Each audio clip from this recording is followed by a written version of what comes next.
नमस्कार दोस्तों, इंडिया के सबसे बड़े न्यूज चैनल में आपका स्वागत है।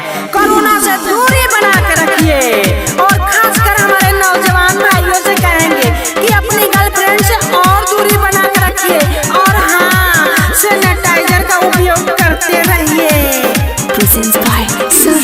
हमारा बियाह वाला गल रहे पटाना, बिचाही में तले है ने घट गइले घाटाना और ये घट गइले ये कोरोना। हमारा बियाह वाला गल रहे पटाना, बिचाही में तले है ने घट गइले घाटाना।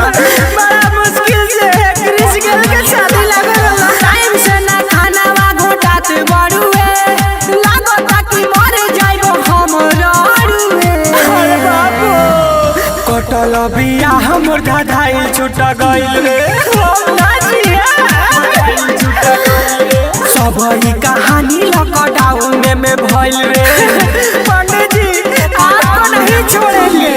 कटल बियाह मोर धाधाइल छुटा गइल रे, सब ही कहानी लॉकडाउन में भइल रे। किनल से रवानी हमर धइल बावे रे, सब काम चाइना के कइल बावे रे। मने मने खुश रहनी अगुटाइल, देखनी जब न्यूज हमर छूट गइल घायल। हमारी बहनी के नजर उठा के नहीं देखेंगे।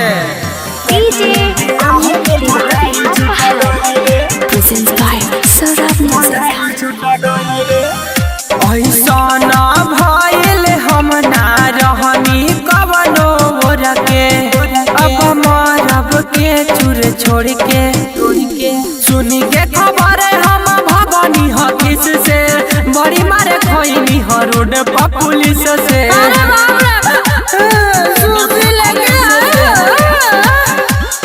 प्यार में बड़ा दुर्गत भइल रे, सुना ये कोरोना ही गलत भइल रे।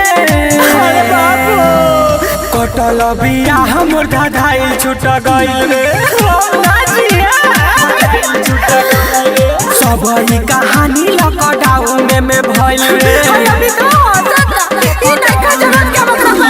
कटल बियाह मोर धाधाइल छुटा गइल रे, सब ही कहानी लॉकडाउन में भइल रे। अरे बाबू अब ई काम के बाद जब हमर शादी कटिए गई।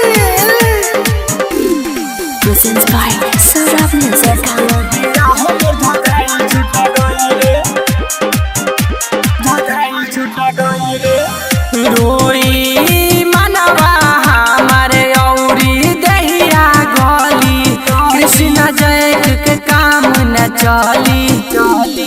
राइटर संतोष ताजे आके कर चेक हो, लगता कि आई जाई हमारा यो टेक हो। 12 दिन शादी के टाइम हमारा है, लागल कोरोना के हवाया के बहे। अरे बाबू कटल बियाह मोर धाधाइल छुटा गइल रे, सब ही कहानी लॉकडाउन में भइल रे।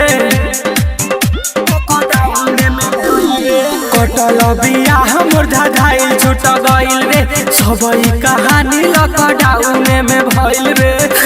भले हम शादी ना करे, बाकी ये कोरोना के अपना देश से दूर भगावे के बा।